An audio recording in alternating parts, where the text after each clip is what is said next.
I'm Tim Montgomerie and I'm editor of ConservativeHome.com. And for a number of years, the ConservativeHome.com website, from 6 a.m. to 9 a.m. every morning, I've been up to try and produce the most comprehensive guide to Conservative politics in the UK. Today, we've run a conference which really unpacks the Conservative Party for Conservative candidates, for industry, for other people interested in understanding what the Conservative Party is really about.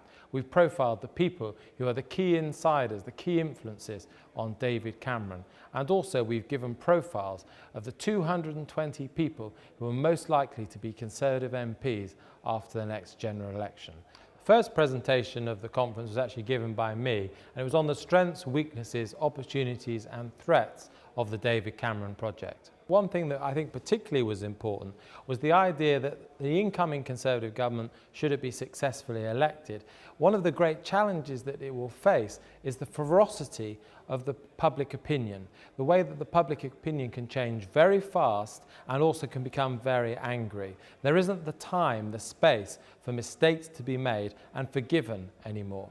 Normally someone would go from being unknown to being famous to being sort of rejected by the public in the course of a few years by the tabloids. But Susan Ball did it in about 7 or 8 weeks. There is a ferocity to the public mood and the way it changes at the moment.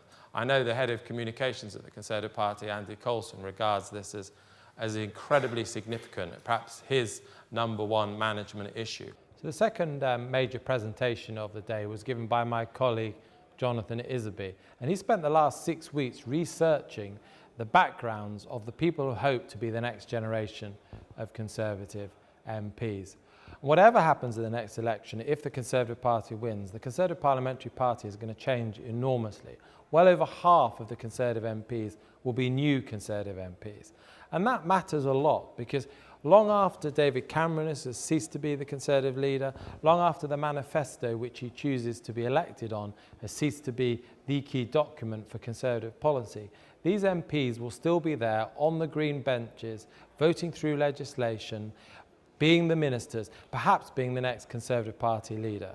I would suggest that this is the time when a lot of Margaret Thatcher's socially mobile children are finally arriving in Parliament. You'll see there's lots of candidates who talk about coming from very humble stock, people who talk about growing up on council estates, but being very aspirational Tories, watching their parents buy their council houses, being the first in the family to go to university, or indeed there's about 30 candidates who didn't go to university at all.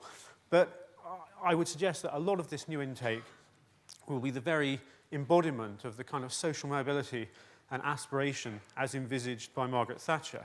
The third session, what we tried to do was take people inside what we call David Cameron's West Wing, the key people that surround him, that advise him on policy, strategy and tactics on a day-to-day basis. Now everyone of course is interested in the people in front of the camera, the people that appear on the 6 o'clock news and on Newsnight and who are the spokesmen for the Conservative Party. But they're not necessarily the people that wield the greatest influence. The people that wield the greatest influence who are there in the morning with David Cameron, in the evening, in the car, giving him private advice, the people that he's appointed, the people that he's known for 20 years. And that is one of the key learnings from David Cameron. Many of his key advisors he has known for 20 years. He's appointed people who he knows, understands, and who are loyal to them. And what we did in this presentation was we identified those people, the people he'd appointed, but also the front benchers, the key members of the shadow cabinet who were most influential. And what we argued was that there is no one more influential than George Osborne. And it's difficult to understate the importance of George Osborne. The two men work so closely. I've met 50 or 60 insiders over recent weeks in preparation for this report. And it is no exaggeration to say that George Osborne's name is mentioned 3 times as often as David Cameron's. Now that's not because David Cameron is less influential than George Osborne. He's clearly the leader. I'm not beginning to suggest that. But when it comes to decisions about how the machine works, where resources are deployed, staff appointments, George Osborne takes those decisions. He isn't just Shadow Chancellor, he's General Election Coordinator. He is the political power behind this project. We were delighted that Michael Gove, the Shadow Secretary of State for families, children and schools was able to join us. Michael we identified as one of the 5 most important influences on David Cameron from within the shadow cabinet. And he talked to us about the post-bureaucratic age. Now, the post-bureaucratic age sounds like a technical concept, but in essence it's about the decentralisation of power from bureaucratised structures to an internet-based democracy. Let's look at one organisation which is a sort of hybrid organisation between the state and the private sector, the BBC. In the bureaucratic age, the most important person in the BBC was the channel controller, the cigar-puffing Michael Grade figure, who could decide what was on at 8 p.m. or 9 p.m. on a Saturday evening and make or break careers as a result of that. That was an example of a bureaucrat, albeit a rather well-paid and flamboyant one, exercising centralised power, and as a result, dictating the lives of millions. But now, millions dictate the lives of channels, because all of us, through systems like TiVo and Sky Plus, can actually become our own channel controllers. We can watch what we want, when we want, and the centralised power of the old bureaucracy is broken.